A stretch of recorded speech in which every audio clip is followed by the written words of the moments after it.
Hello दोस्तों, तो स्वागत है आपका मेरे इस चैनल में। तो आज हम देखेंगे आपके कुछ प्रश्नों को। तो चलिए स्टार्ट करते हैं। तो जो हमारा पहला प्रश्न है वह है सूची 1 का सूची 2 से आपने भैया मिलान करना है। तो प्रथम कर्नाटक युद्ध, तो इसमें जो आपकी संधि होती है वो होती है एक्स लॉ की संधि। ठीक है, एक्स लॉ सापेल की संधि कब हुआ था? प्रथम कर्नाटक युद्ध 1746 से 48 तक। ठीक है, फिर देखिए तीसरा कर्नाटक युद्ध की बात हो रही है।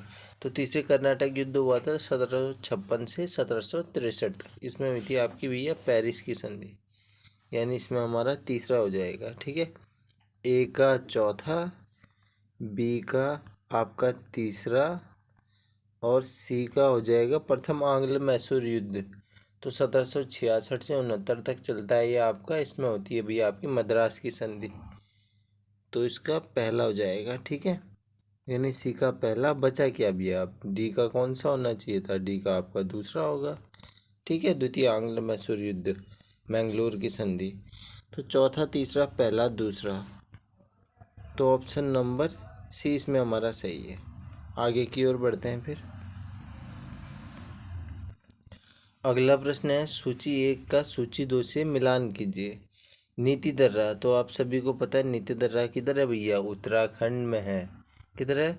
उत्तराखंड में। यानी ए का आपका चौथा हो गया, बी का रोहतांग दर्रा, ठीक है, तो हिमाचल प्रदेश में। बी का आपका तीसरा हो गया, बी का आपका तीसरा। और सी लिखा पानी दर्रा, तो लिखा पानी दर्रा है आपका अरुणाचल प्रदेश में, यानी सी का पहला हो गया। बचा क्या अभी है? डी। अब डी का कौन सा होना चाहिए था? दूसरा होगा। ठीक है, चलिए, तो इसमें हमारा ऑप्शन नंबर ए ही बिल्कुल सही हो जाता है। अब बढ़ते हैं फिर आगे की ओर। शिंकुला सुरंग निम्नलिखित में से किससे संबंधित है? तो आप सभी को पता है हिमाचल और लद्दाख को जोड़ती है ये। तो यह है लद्दाख, इसमें हमारा सही जाएगा। ठीक है, आगे की ओर। किस संविधान संशोधन द्वारा आर्थिक रूप से कमजोर वर्गों को आरक्षण दिया गया? तो ईडब्ल्यूएस की बात हो रही है। तो 103वां संशोधन। ठीक है, आगे की ओर। संविधान के किस अनुच्छेद के अनुसार अध्यक्ष किसी सदस्य को संसद की अपनी मातृभाषा में बोलने की अनुमति प्रदान करता है? तो इसमें जो हमारा सही आंसर होगा वह होगा आपका अनुच्छेद 120 1। ठीक है, ऑप्शन नंबर सी इसमें हमारा सही है। भारत सरकार द्वारा पहली व्यापक जनसंख्या नीति की घोषणा की गई, तो वह कब की गई थी भैया आपकी? 1976 में। ठीक है, 16 अप्रैल 1976 इसमें हमारा सही हो जाएगा। वन जैव विविधता संस्थान कहाँ पर स्थित है? वन जैव विविधता जो आपका संस्थान है वह है आपका स्थित हैदराबाद में। ऑप्शन नंबर सी सही है।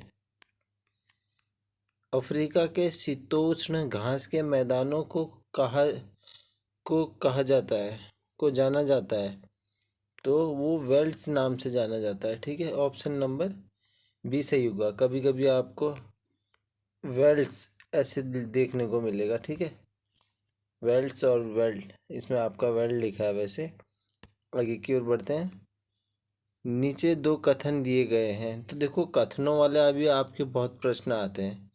ठीक है, जैसे नीचे दो कथन दिए गए हैं। कच्छ आरक्षित जैवमंडल को भारतीय जंगली गधे के लिए जाना जाता है, तो ये तो बेहद सही है। ठीक है, दूसरा, नीलगिरी आरक्षित जैवमंडल लाल पांडा के लिए प्रसिद्ध है। नीलगिरी लाल पांडा के लिए प्रसिद्ध है क्या? नहीं है ना भैया। तो पहला तो हमारा सही है और दूसरा गलत है। ऊपर लिखित कथनों के आधार पर नीचे दिए गए विकल्पों में से सही उत्तर का आपने चुनाव करना है। पहला सही है भैया, दूसरा गलत है। तो ऑप्शन नंबर बी वैसे ही हमारा सही हो जाना चाहिए था। बढ़ते हैं फिर आगे की ओर। अगला जो हमारा प्रश्न है, नीचे दिए गए कथन दिए गए हैं भैया, इसमें भी विश्व में अधिकांश प्रजातियां विलुप्त हो जाती हैं क्योंकि मनुष्य उन्हें मार देते हैं। बिल्कुल ही सही है। ठीक है, नो डाउट। किसी पश्चिमी घाट क्षेत्र एशियाई हाथियों की सबसे अधिक वैश्विक आबादी को आश्रय देते हैं। ये भी बिल्कुल सही है। ठीक है, इसमें तो हमारे दोनों सही हैं। इसमें हमारे दोनों बिल्कुल ही सही हैं। ठीक है, चलिए ऑप्शन नंबर 20 में हमारा सही हो जाता है।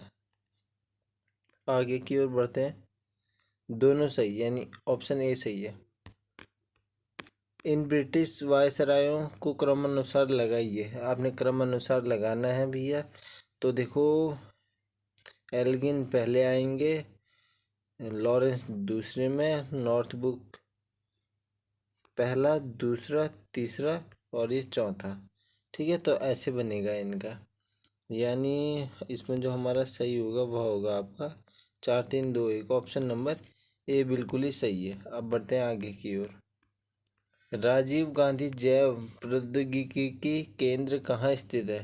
तो राजीव गांधी जैव प्रौद्योगिकी केंद्र आपका जो स्थित है वह है तिरुवनंतपुरम में। ऑप्शन नंबर दूसरा सही हो जाएगा।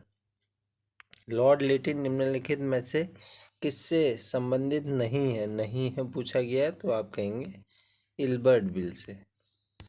आगे की ओर। बक्सर की लड़ाई के बाद किस संधि पर हस्ताक्षर किए गए? आप सभी को पता है भैया, इलाहाबाद की संधि कब हुई थी ये आप कमेंट बॉक्स में बताएंगे। डच ईस्ट इंडिया कंपनी ने किस वर्ष पटना में अपना कारखाना स्थापित किया? तो किस वर्ष आपका स्थापित किया था भैया? 1632 में। ऑप्शन नंबर सी सही है। आगे की ओर। निम्नलिखित में से किस आंदोलन में महात्मा गांधी ने भूख हड़ताल को हथियार के रूप में सर्वप्रथम प्रयोग किया? तो वह था अहमदाबाद हड़ताल। ठीक है, अहमदाबाद हड़ताल। आगे की ओर। शुद्ध शब्द आपने पहचानना है।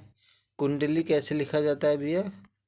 कुंडली, ठीक है, ऐसे लिखा जाता है, यानी ऑप्शन नंबर 20 में हमारा सही हो जाएगा। आगे की ओर। शुद्ध वर्तनी का आपने चयन करना है। आनुषांगिक, ठीक है, ऐसे लिखेंगे आनुषांगिक, यानी ऑप्शन नंबर ए इसमें हमारा बिल्कुल ही सही है। आगे की ओर।